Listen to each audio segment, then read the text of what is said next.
Kristina Pongracz is a beautiful blonde, waiting for Prince Charming to sweep her off her feet. Kristina was your knockout California girl. 18, pretty. She would use her sexuality and her beauty to, like, seduce men and draw them in. But this is no ordinary damsel in distress. When she drank or used drugs, it really changed who she was. She was just this monstrous, terrible person. Don't come back! And in this fairy tale, there's no happy ending.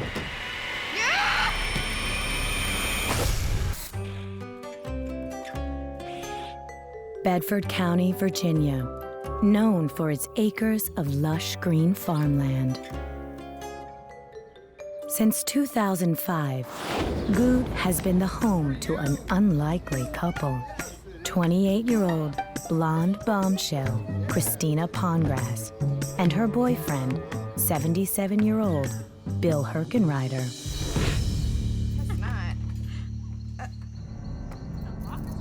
It's 10 years into their relationship, and tonight something very bad is about to happen in Good, Virginia. What?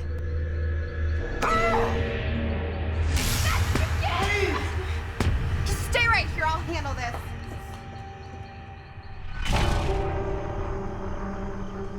This isn't the first time Kristina Pongracz has been pushed aside by an older man. Her father left her mom, and they had got a divorce, I guess, at a young age. She didn't really grow up with a strong father figure in her life. By 1998, 17-year-old Kristina Pongracz is living with her mother in Northern California. Without her dad, Kristina grows up fast. She got in a little trouble. It was, alcohol, maybe some, what do you consider to be small-time type drugs, stuff like that. Troubled Kristina is diagnosed with bipolar disorder in high school and takes prescription medication to control her mood swings. Around this time, she also seeks out male attention, perhaps to fill the void her father left. It was, I'm so beautiful, I can get anything I want and any man I want, and, men will just do whatever I want because this is who I am. And this blonde bombshell usually gets what she wants. She would see a guy that she liked, and they would hook up, and that was it, and that's how she was. But her life changes during high school when she becomes pregnant. She decides it's best to give the baby up for adoption. She was not ready to have a child, and so she was doing the right thing because she was so young. She knows firsthand how hard it is to grow up without her father, and she doesn't want her child to suffer the same fate. It did continue to have an effect on her emotionally, not just through the rest of high school, but a few years afterwards. It creates a need for stability, financial stability especially, because probably in her mind, one of the main reasons for giving up the child is she was not capable of materially providing for it. 2000. After high school, Kristina takes a job at a popular lingerie chain. Kristina is as ravishing as the merchandise. She is just the type of woman 67-year-old businessman Bill Herkenrider would like to have answering his phones. Someone who worked with Bill was sent down to talk to her to offer her a great new position at his business as his executive assistant. So she obviously was pretty excited about that and got interviewed and got the job.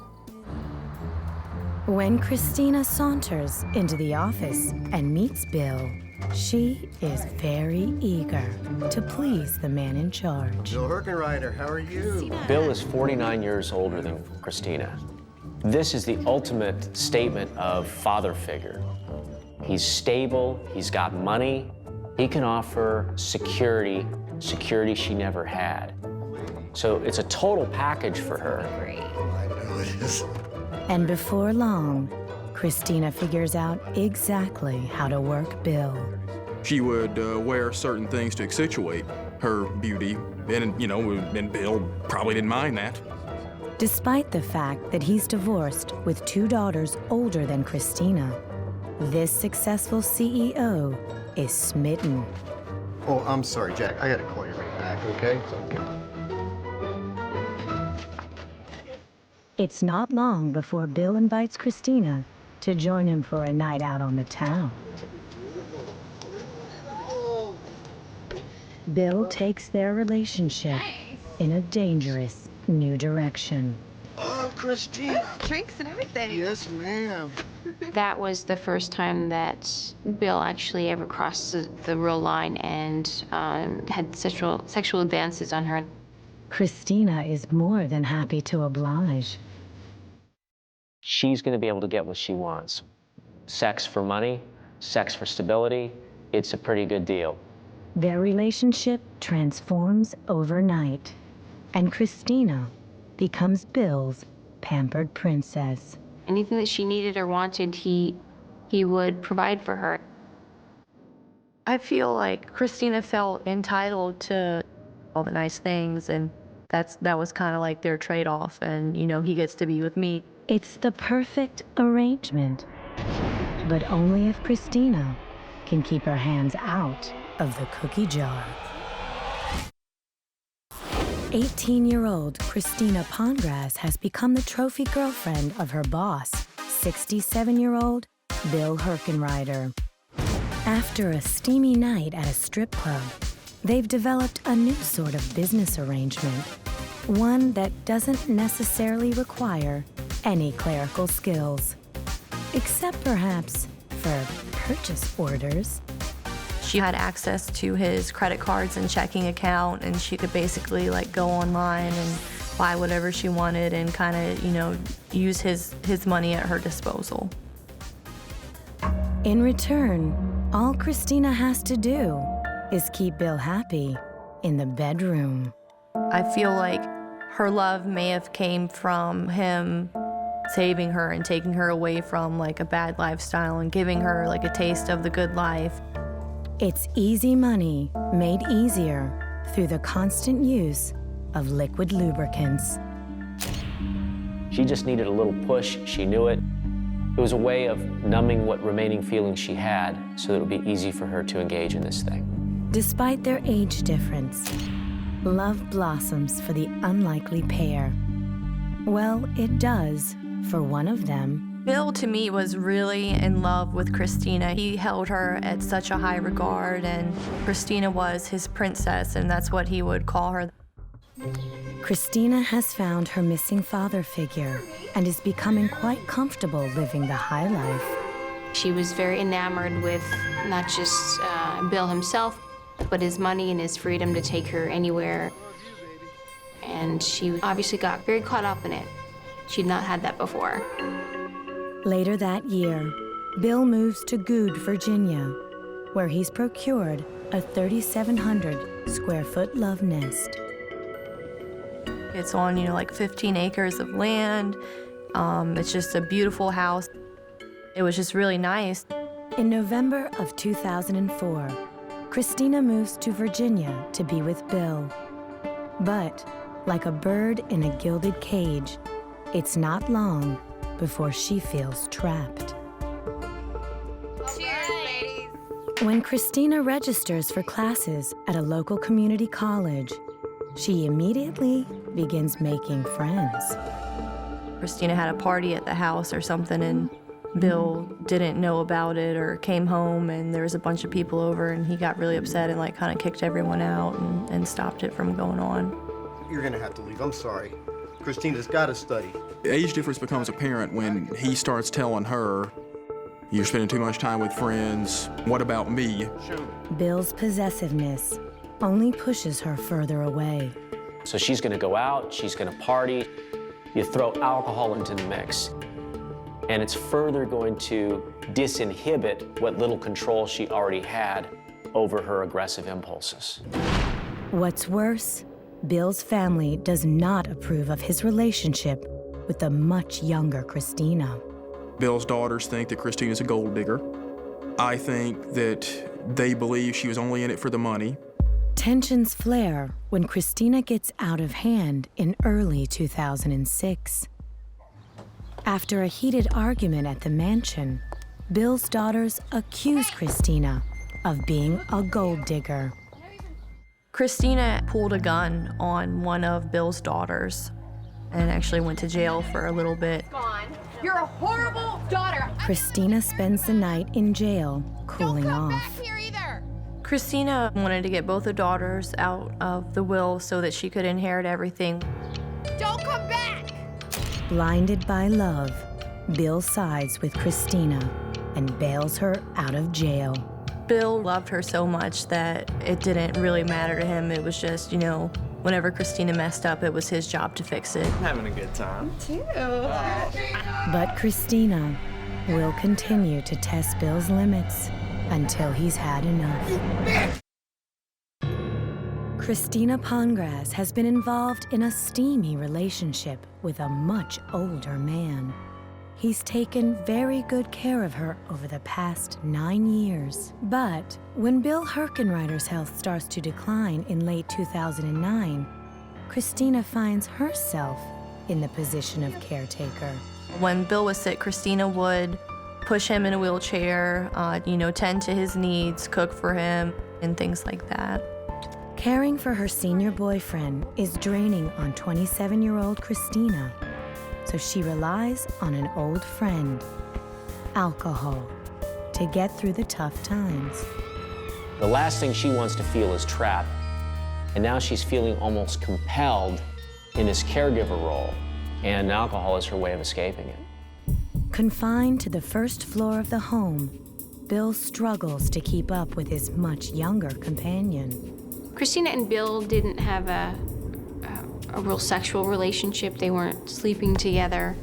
And so Kristina was looking for that and found it elsewhere outside the house.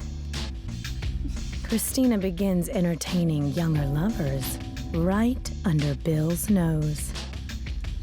In her bedroom, there was what appeared to be a stripper pole. I mean, it was mounted from the wall to the floor. Kristina just felt very sexually empowered, being like, oh, guess what I ordered today? I'm gonna have a stripper pole in my bedroom.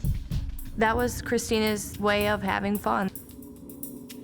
She could have some kind of bragging rights or talk about her sexual escapades, and that's what it was. Kristina's blatant promiscuity tests Bill's patience.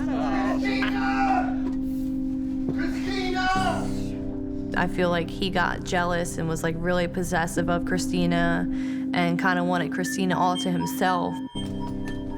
But I think in the back of his mind, maybe he knew that she wasn't gonna be faithful because he's so old. You bitch, how could you do this to me? Always you do this to me! Kristina is quickly spiraling out of control. She drank a lot. She even got involved with drugs. And then actually physically got involved with other guys, sleeping with other guys. So it was everything that she didn't have in the house. On April 18th, 2009, Kristina is stopped by police for her suspicious driving. And was just obviously inebriated and came out and got behind the wheel, and a cop was there and arrested her. Her response was that she was having a really bad day. She fails her breathalyzer test Get me out of here! and is hauled off to jail. Once again, Bill is there to bail her out. No. Thanks for getting me out. You're embarrassing you, and you're embarrassing me. By the following year, Bill is exhausted. He agrees to allow Kristina's friend, Shundal James, to move in to keep her company and help her with the housework. No!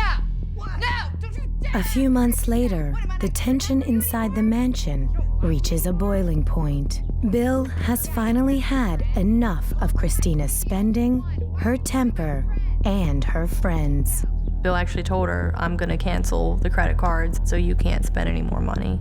But Kristina Pongracz always gets her way. She didn't want to share the wealth. She wanted to be queen. She wanted to be number one. She wanted it all, and she wanted it for herself. That's what you get! And she's not going out without a fight. He's gonna kill me! Call 911! After a tumultuous 10 years, Sugar Daddy Bill Herkenreiter wants Kristina Pongracz out of his life for good. Bill says he wants the friend out, and he tells her to leave too. I think that he told her that before, but, for whatever reason, this really gets her this time. The turning point for Kristina was him saying no, and that the arrangement was over, and that final blow of him saying, "You're out of here." That was all it took. Kristina deals with her frustrations in the usual way. We had been at her friend's house earlier that day, and she'd stolen like a bottle of alcohol from him, and had been drinking like all afternoon. She gets to the house and can't get in, which, all the doors are locked. He's not letting her in at that point. So this makes her even more mad than she already is. The heck? What, he just locked me out? Bill! Open the door! What, you just gonna cut me off? Kristina sneaks into the house to confront Bill. Stay right here, I'll handle this. What are you doing in here? I changed the locks. I broke in, you idiot! Yeah, I get that idea. Get out of here! No! And then she snaps. That's what you get! I just hear Bill screaming, "Kristina, stop. I love you, Kristina. You're gonna kill me. Please stop. Please stop." Call 911, please! She beats Bill mercilessly with his own cane. She was just in this complete rage and this state where I don't even think she was in her right mind. I don't know if it was alcohol or she just, some kind of flipped switch in her brain, made her act like this. She just looked like a mad woman, just really just in this full-on rage. I was afraid of her. Shandal runs to a phone and dials 911. Panicked by what she's done, Kristina takes off her bloody dress and plays possum. When the EMTs get there and the sheriff's deputies, she pretends to be passed out. I guess to her, it's sort of a defense mechanism, what's gonna happen now that I just beat this guy up? He had several bruises that appeared what matched cane marks throughout his arms and body and legs. Kristina plays dumb with the investigators, but they know she's responsible. There was no marks, no major marks from where she would have been attacked. And then we eventually got her to admit that she lost control and was mad because of all the stuff that's happened throughout that day with Bill. Bill is rushed to the hospital, and Kristina is taken into custody. I think he was shocked just because he loved her. You never expect somebody that you love to do that, so I think he was surprised that somebody you supposedly loved did that. I don't think he ever expected it to rise to that level. Bill refuses to press charges against Kristina, but he does cut her off completely. Mr. Herkenreiter was able, while in the hospital, to change his will to where it took Kristina completely out of it, to where she had nothing. Months later, on August 25th, 2010, Bill Herkenreiter dies from his injuries. In court, Kristina is charged with second-degree murder. She says she regrets her actions and apologizes to Bill's daughters for taking their father away. I don't think there's any excuse for it. What she did was a very, very bad thing. It was an evil thing. She had it made, and then one fell swoop ruined it all. Kristina Pongracz pleads no contest to the murder charges and is sentenced to 15 years in prison. Her best friend, Shandal, knows the story could have had a much happier ending. Bill really wanted the best for Kristina, and they kind of had, sort of each other's best interests at heart, but they both had like their own set of problems. Alcohol was her biggest weakness. I guess she had a very addictive personality. All Kristina Pongracz ever wanted was a man to love her. Instead, she's ensured she'll be alone for a very long time. Deep down, I feel like she was, really miserable, and maybe all she wanted was a normal life. To be able to have friends, to be able to go out, to, be able to do what she wanted. But she had, given up all those things to have this other lifestyle instead. It meant more to her in the end than her feelings did. It's March 1st, 2008, on a quiet suburban street in Tacoma, Washington. At 0500, Army Specialist Ivette Davila reports for duty. She's a soldier trained in chemical warfare. But tonight, Yvette's going rogue. Her secret mission? Revenge. Before Ivette Davila rises through the ranks to become a lethal Army weapon, she is just a timid little girl growing up in Bakersfield, California. Yvette's just 5 years old when her father abandons the family. She fantasizes about the perfect family life she's lacking. Ivette was a rather shy, awkward girl. She had 2 other sisters, but Ivette tended to play with her dolls by herself. She would play in the closets. She had her own little world going on. This symbolizes the relationships, the idealized relationships she wanted, that she hoped to have, that she dreamed of having, that she fantasized about having. When Yvette's mom gets a new boyfriend, he's far from a good father figure. Are you waiting for me? Her mother's boyfriend at the time sexually molested her. This sets the ball rolling for a person who is going to have a difficult time trusting men, may have impaired judgment because her boundaries were violated at an early age by somebody she was supposed to trust. When she graduates high school in 2004, Yvette enlists in the Army. She's assigned to Fort Lewis to train to be a chemical operations specialist. For the first time in her life, she feels empowered.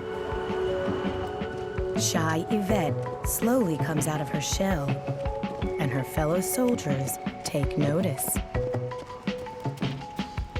She was a very gorgeous gal, young Hispanic lady. She was pretty quiet at first, but she warmed up very quickly to me and everybody, really. She was super nice and very welcoming. But Yvette's only interested in one of her fellow soldiers, 25-year-old Sergeant Owen Jenkins, a chemical weapons specialist from Southern California. He was in a band, and she watched him perform and rehearse. These were all military people, so they had something in common, and they just started hanging out. After a few months, Yvette finally gets Owen alone, and she makes a major confession. Can I tell you something? Sure. She reveals that she's never kissed a guy, she's never slept with a guy, and he says, "Well, I'll kiss you."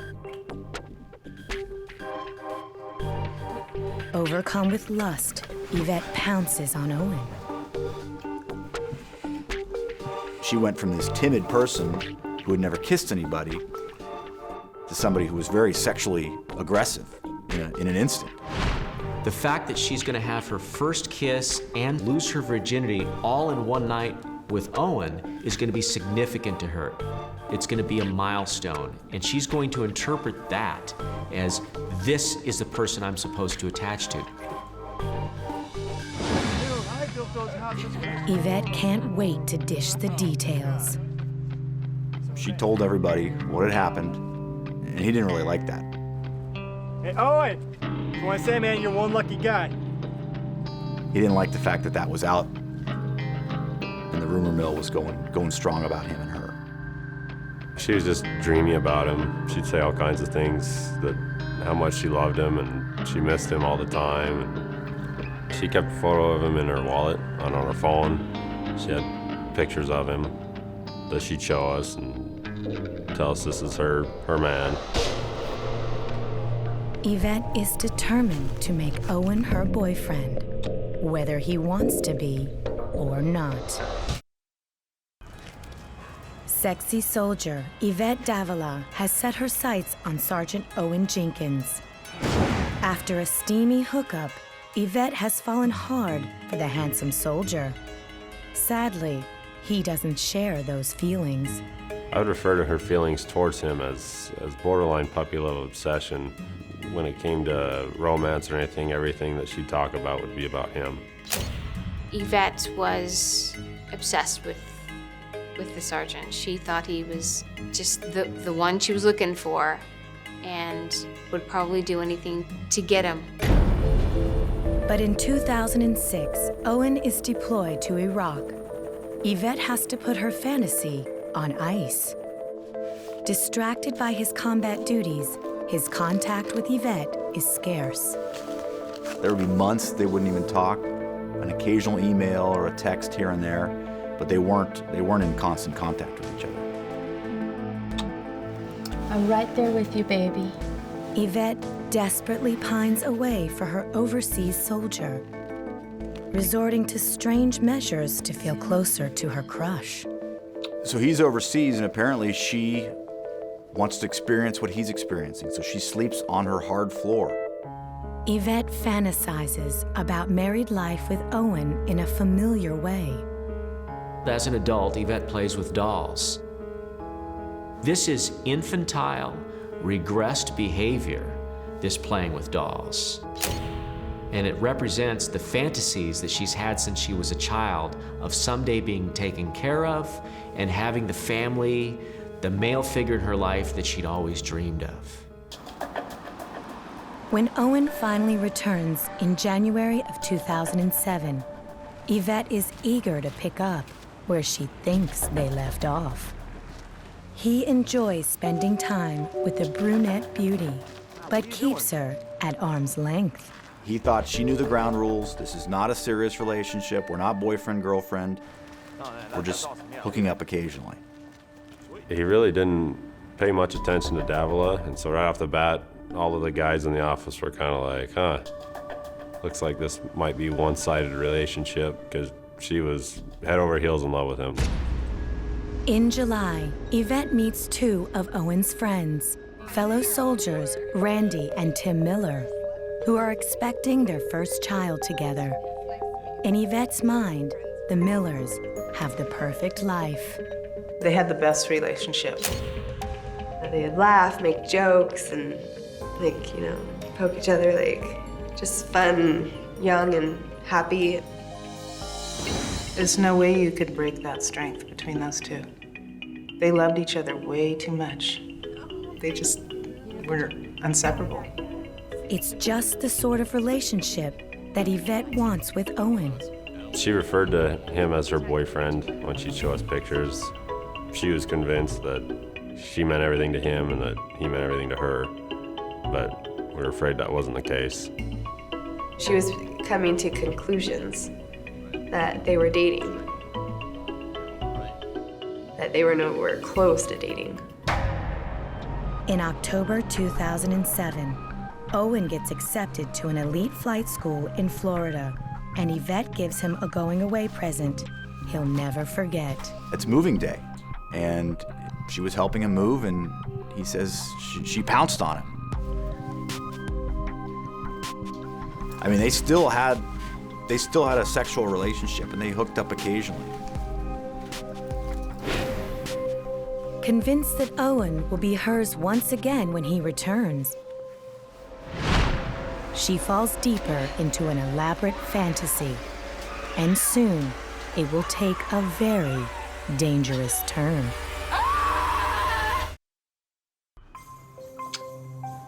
22-year-old Ivette Davila is obsessed with Sergeant Owen Jenkins. She still thought they had a future, that he was going to be her guy, and that there was real hope for them when he came back. When he moves 2,000 miles away for flight school, Ivette makes sure he doesn't forget what he's missing. She started sending him these texts, these pictures of her in short skirts and high heels.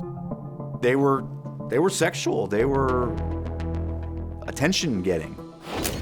She also starts spending more and more time with his close friends, Tim and Randy Miller. She pushed herself towards my brother and sister to try to be friends so she can push herself towards him. And it's one way of maintaining a connection with something physical that represents him. It's like a security blanket. The happy couple have a new baby girl named Cassidy. Lonely Ivette craves a life like theirs. They were the perfect family. Sometimes I wonder if she was jealous of them. They have a relationship. They're very much in love. They live together. They have a child in common. It's everything she wishes she could have with Owen but can't. I know she tried to contact him a couple times, and he just didn't want to have anything to do with her. She was trying to throw herself at him. She was trying to be someone who she wasn't to him. It got to the point where he considered her a crazy stalker. You know, she'd put herself in that position where there was no other way she can be viewed but someone that is stalking this man. To make matters worse, Owen has moved on and has fallen for another woman. Over the holidays, he went to this new girlfriend's house and met her family and changed his status to saying that he was in a relationship. Suddenly, Yvette's illusion of happiness with Owen crumbles. No. No, no, no! She sees this very public relationship change for him. And this is what set her off. Because she had gotten in trouble for going public about her relationship with him, and now he's doing that with someone else. The obsession is now going to swirl around jealousy, rage, envy, bitterness. She is in the throes of a developing dark plan to exact her revenge in the most vicious way she can conceptualize. In her despair, Yvette comes up with a plan to hurt Owen as he's hurt her. And she wanted to find a way where she could really get him. And if she couldn't get him directly, she would go after someone who he was close to, someone who he'd be hurt if they were hurt. She sets her sights on Owen's best friends, Tim and Randy Miller. She wanted him so bad, and he didn't want to have anything to do with her. And that's what she thought of. Well, I have to get back at him somehow. So I will kill them so they can't have him either, if I can't have him.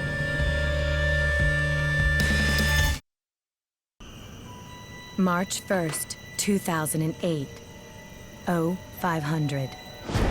Army Specialist Ivette Davila is on a mission to get back at the man who broke her heart by eliminating the two people closest to him, Sergeants Tim and Randy Miller. She targeted the friends of Owen because she knew that would cause Owen to never forget her. She enters their home and goes to the bedroom where Randy is sleeping. She shoots her multiple times. Randy Miller never had a chance. She heads into the bathroom where Tim is in the shower and shoots him 4 times. And he actually still puts up a fight. No, Yvette, no, please, Yvette. She shoots him 2 more times, point blank. She had said that she shot Timothy several times, basically until he stopped making noises. Within minutes, she has orphaned baby Cassidy. Her mission accomplished, Ivette relies on her chemical expertise to clean up the crime scene. Ivette puts Randy on a tarp and drags her into the bathroom so both Tim and Randy are in the tub, and pours muriatic acid on the faces of Tim and Randy to disfigure them. That was a way that she could maybe erase them from existence, maybe her memory, maybe from the police. Then, in a strange twist, Ivette picks up the miller's daughter from the babysitter and returns to the barracks. Sergeant Aaron Nelson is the first to notice the strange scene. Like I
remember my mom saying, "Timmy's gone." And I said, "What do you mean he's gone?" He went back overseas without saying anything. And she's like, "No, he's gone. He was killed." I was just so confused. I didn't know what to think. Still to this day, it's not reality to me. The community reels from this senseless tragedy. It was a big shock that this small, beautiful girl could actually commit murder and kill somebody. This was not just a crime of passion. This was a cold-blooded murder. Left a little baby without her mother and father. Ivette pleads guilty for the murders of Tim and Randy Miller to avoid the death penalty. In court, she apologizes to the families, stating, "I have no answer about why I did what I did. I wish I could take it all back." She had everything going for her. Beautiful girl, bright, a clear future ahead of her. Yet she obsessed about this guy who she was never going to be with, and ruined everything else in her path. And she, in the end, didn't even get the guy. That's what this crime was about. Making sure that he suffered like she believed she'd suffered, and that she would never be forgotten.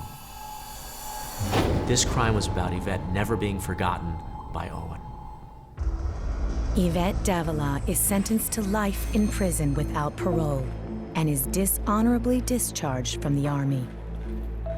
Tim's family feels that it is a small price to pay for the lives she destroyed. She's selfish, and she's a cold, calculating murderer that deserves nothing but to be 6 feet under the ground. Today, Tim and Randy's daughter lives with her grandparents. She is a bittersweet reminder of the innocent lives Ivette so cruelly ended.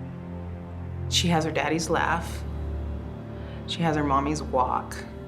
She likes to be the center of attention, like her dad. She's very, very smart, like her mom. But you can see both of them in her so much. I think Tim and Randy are looking down on Cassidy, making sure she is safe, making sure she is in a good place.